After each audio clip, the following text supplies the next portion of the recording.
Chapter 3. The Power of the Word. A person knowing the power of the word becomes very careful of his conversation.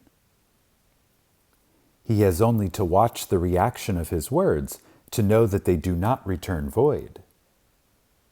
Through his spoken word, man is continually making laws for himself. I knew a man who said, "I always miss a car. It invariably pulls out just as I arrive." His daughter said, "I always catch a car. It's sure to come just as I get there." This occurred for years. Each had made a separate law for himself, one of failure, one of success. This is the psychology of superstitions. The horseshoe, or rabbit's foot, contains no power, but man's spoken word and belief that it will bring good luck creates expectancy in the subconscious mind and attracts a lucky situation. I find, however, this will not work when man has advanced spiritually and knows a higher law.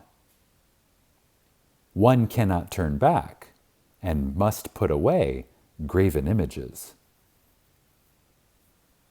For example, 2 men in my class had had great success in business for several months, when suddenly everything went to smash. We tried to analyze the situation, and I found, instead of making their affirmations and looking to God for success and prosperity, they had each bought a lucky monkey. I said, "Oh, I see. You have been trusting in the lucky monkeys instead of God. Put away the lucky monkeys and call on the law of forgiveness. For man has the power to forgive or neutralize his mistakes." They decided to throw the lucky monkeys down a coal hole, and all went well again. This does not mean, however, that one should throw away every lucky ornament or horseshoe about the house, but he must recognize that the power back of it is the one and only power, God, and that the object simply gives him a feeling of expectancy.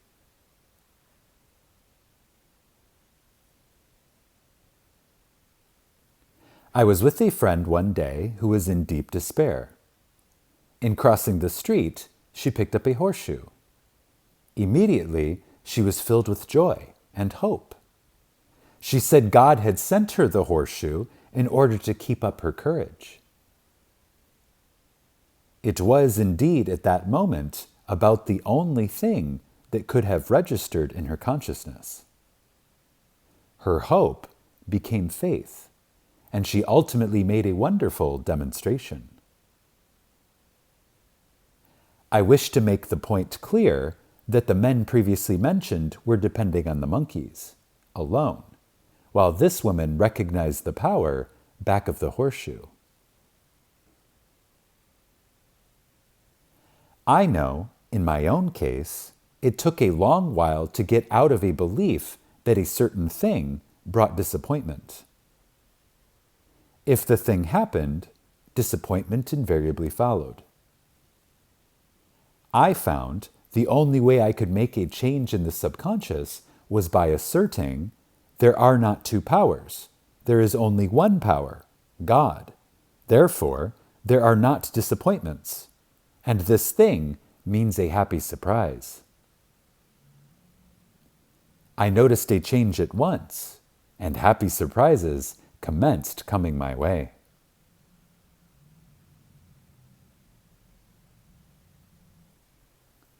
I have a friend who said nothing could induce her to walk under a ladder.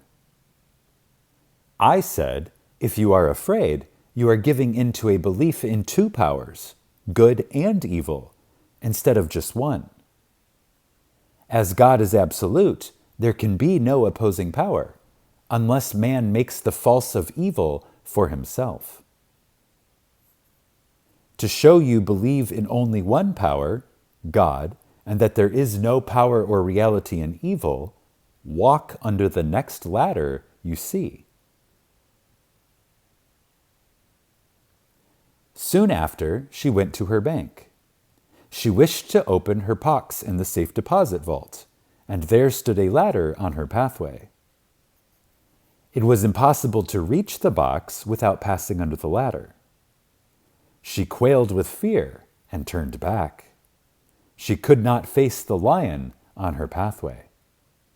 However, when she reached the street, my words rang in her ears, and she decided to return and walk under it.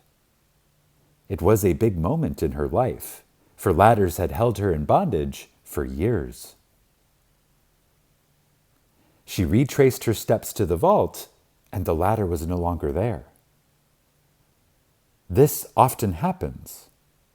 If one is willing to do a thing he is afraid to do, he does not have to. It is the law of non-resistance, which is so little understood. Someone has said that courage contains genius and magic. Face a situation fearlessly, and there is no situation to face. It falls away of its own weight. The explanation is that fear attracted the ladder on the woman's pathway, and fearlessness removed it.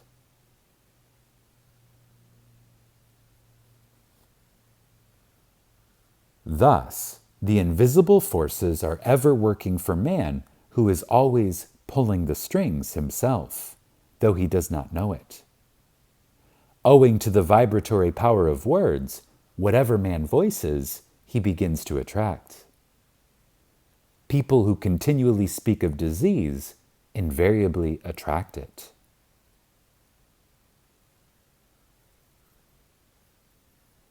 After man knows the truth, he cannot be too careful of his words. For example, I have a friend who often says on the phone, "Do come to see me, and let's have an old-fashioned chat." This old-fashioned chat means an hour of about 500 to 1,000 destructive words, the principal topics being loss, lack, failure, and sickness. I reply, "No, thank you. I've had enough of old-fashioned chats in my life, and they are too expensive, but I will be glad to have a new-fashioned chat and talk about what we want, not what we don't want."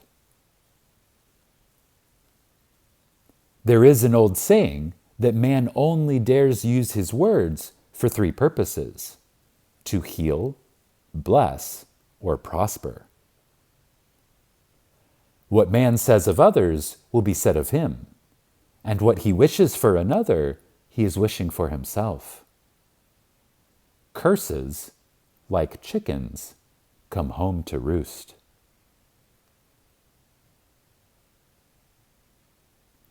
If a man wishes someone bad luck, he is sure to attract bad luck himself. If he wishes to aid someone in success, he is wishing and aiding himself to success. The body may be renewed and transformed through the spoken word and clear vision, and disease be completely wiped out of the consciousness. The metaphysician knows that all disease has a mental correspondence, and in order to heal the body, one must first heal the soul.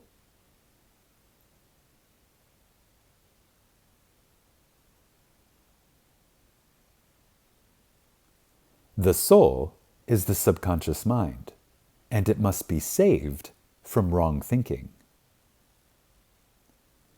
In the 23rd Psalm, we read, "He restoreth my soul."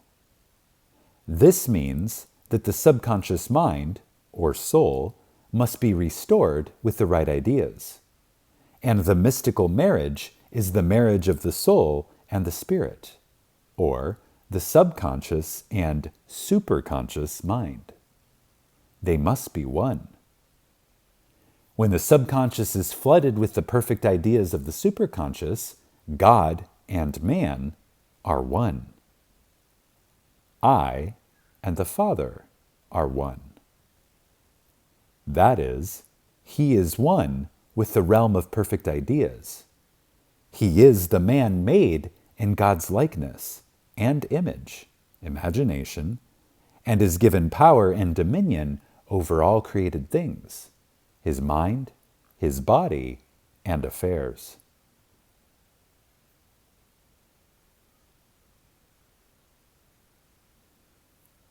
It is safe to say that all sickness and unhappiness come from the violation of the law of love. A new commandment I give unto you, love one another. And, in the game of life, love or goodwill takes every trick.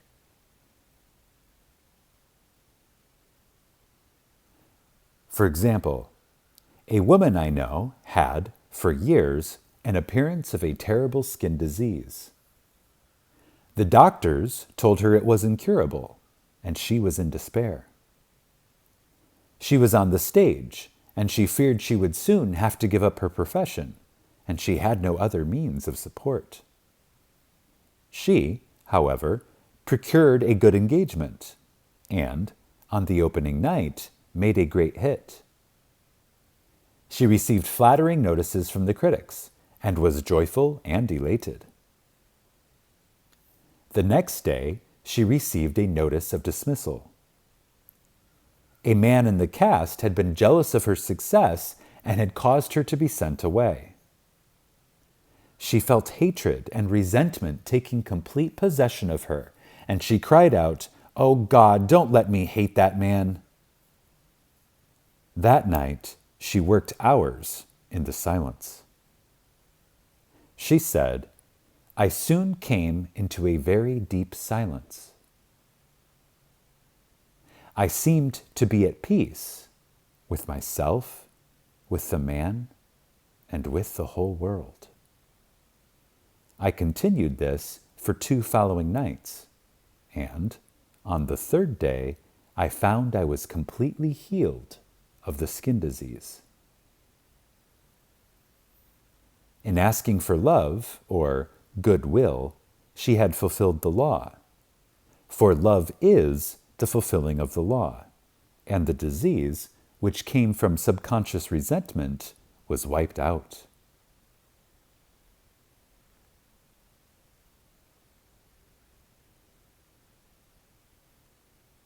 Continual criticism produces rheumatism, as critical, inharmonious thoughts cause unnatural deposits in the blood, which settle in the joints.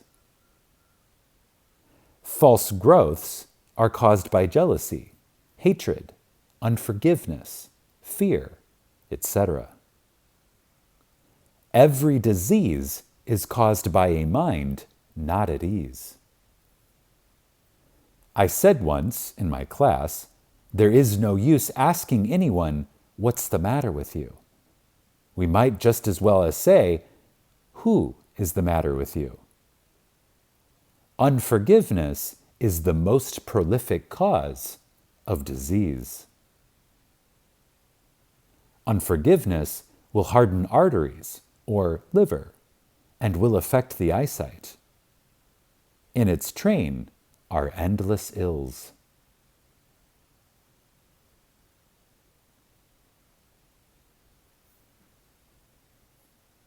I called on a woman one day who said she was ill from having eaten a poisoned oyster. I replied, "Oh, no, the oyster was harmless. You poisoned the oyster. What's the matter with you?" She answered, "Oh, about 19 people." She had quarreled with 19 people and had become so inharmonious that she attracted the wrong oyster. Any inharmony on the external indicates there is mental inharmony. As within, so without. Man's only enemies are within himself. And a man's foes shall be they of his own household. Personality is one of the last enemies to be overcome, as this planet is taking its initiation in love. It was Christ's message, peace on earth, goodwill towards man. The enlightened man, therefore, endeavors to perfect himself upon his neighbor. His work is with himself, to send out goodwill and blessings to every man. And the marvelous thing is that if one blesses a man, he has no power to harm him.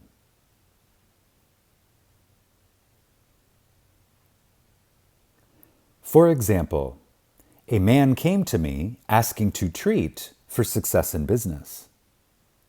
He was selling machinery, and a rival appeared on the scene with what he proclaimed was a better machine, and my friend feared defeat. I said, first of all, we must wipe out all fear, and know that God protects your interest, and that the divine idea must come out of the situation. That is, the right machine will be sold by the right man to the right man. And I added, don't hold one critical thought towards that man. Bless him all day, and be willing not to sell your machine if it isn't the divine idea. So, he went to the meeting, fearless and non-resistant, and blessing the other man. He said the outcome was very remarkable. The other man's machine refused to work, and he sold his without the slightest difficulty. But I say unto you, love your enemies. Bless them that curse you. Do good to them that hate you, and pray for them which spitefully use you and persecute you. Goodwill produces a great aura of protection about the one who sends it, and no weapon that is formed against him shall prosper.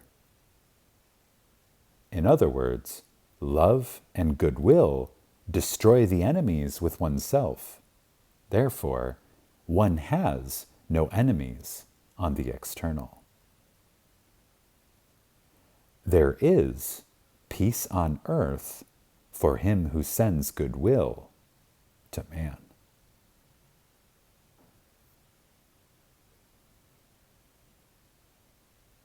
End of chapter 3. Subscribe to this channel and enable notifications so that you will receive notifications on your device when new Neville Goddard content is posted.